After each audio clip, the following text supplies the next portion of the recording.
Hello there, welcome back to Carl and David Trains. Today we've got another wagon review. This time it's a tank wagon, 35 tonne. It's from Heljan and it's in Esso livery. So I'm going to get out of the box, get it on the track and see what it looks like. Okay, so let's take a quick look inside this box. If I can get in. So got a nice little foam pad overlay, which is good. And then within all four wagons are nicely packed in with the foam. So let's try and get these out. There we go. Can lift them out easily, and as you can see, they are rather nice. So I'm going to get all of these out and have a look extremely carefully.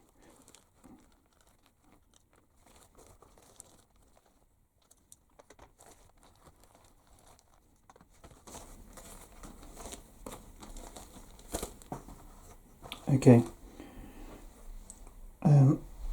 let's have a look. I've got something that's broken off.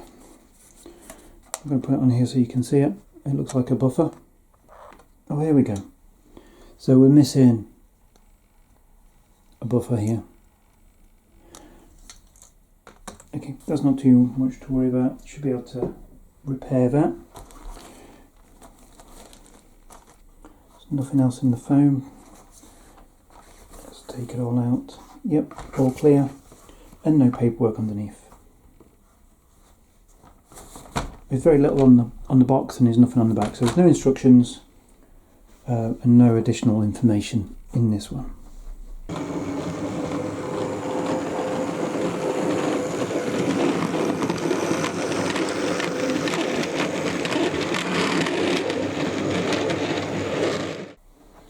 Okay, take a look at that. That is exquisite, wouldn't you say? You can't see a lot of the detail down here because of the lighting, but I'll show you that in a minute. But let's have a closer look.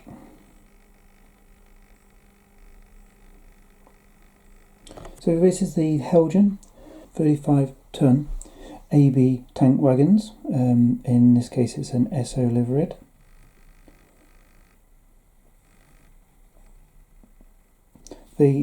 The printing on here is beautiful, and the shine you're getting off these tankers is really, really nice.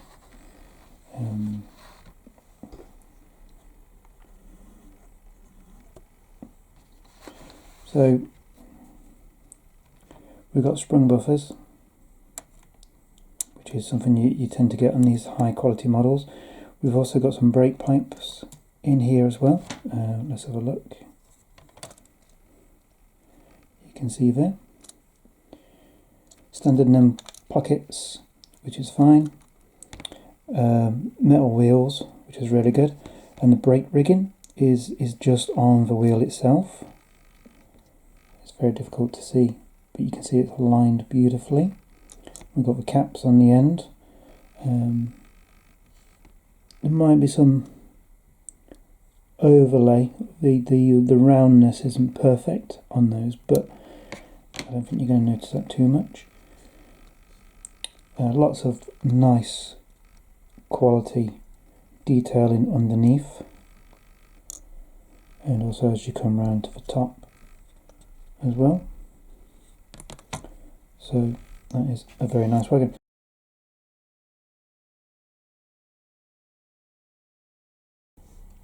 Okay, I quickly want to demonstrate the fact they've all got different running numbers on here. So 3200 to 3203, and you can see it on the side as well. Just in the shadows down here, just here, and that's really good.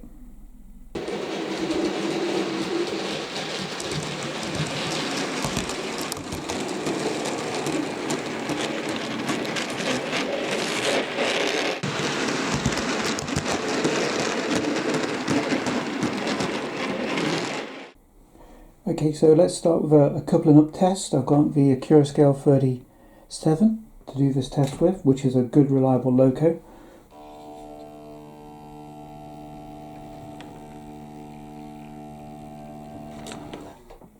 There we go. Perfect.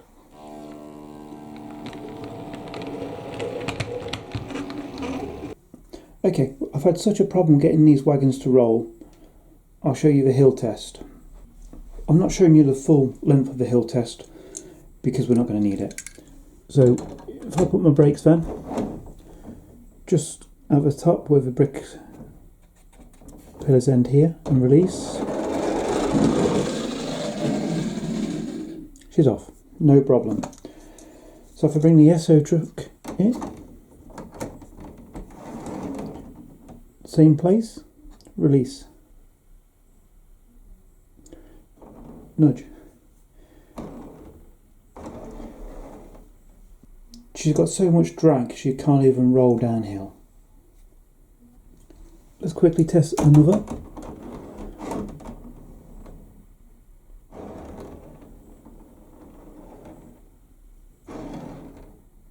A little bit better, but still not good. So they've all got the same kind of problem.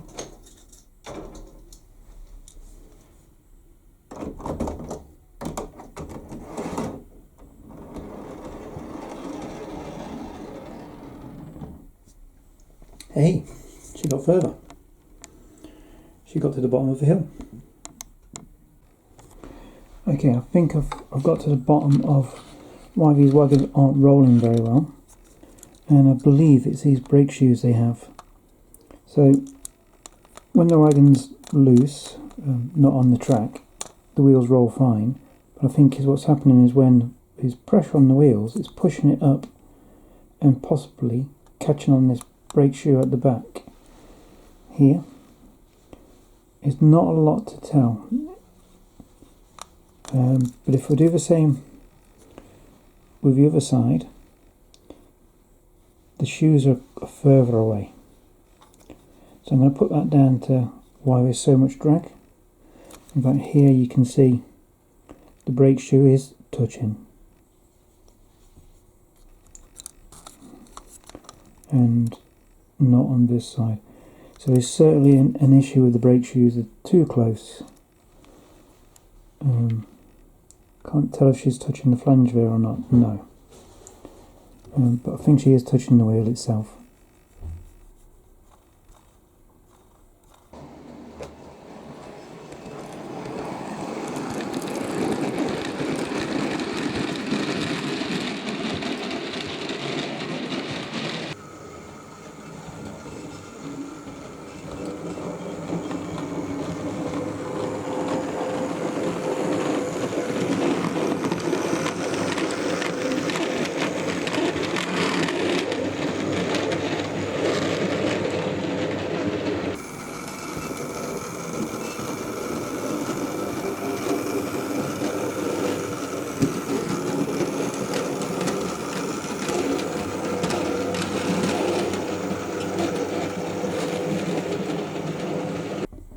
Okay, so I've checked with the owner of these wagons and he's happy for me to glue this back on, which is the buffer that fell off. So I'm just going to glue this back on. I need to be careful that I only get glue on this bit here and I don't get it on the actual pin on the end because I don't want to restrict the spring buffer. So I'm going to use, so I've got some super glue. I'm going to apply it with this thin wire so I can apply it just where I want it.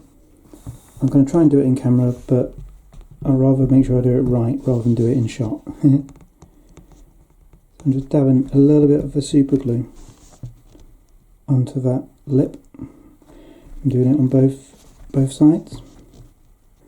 I've got to be very careful I don't drop it at this point, otherwise I get glue everywhere. I appreciate you might not be able to see the hole from this angle, but I think I need to see it more than you do, so bear with me.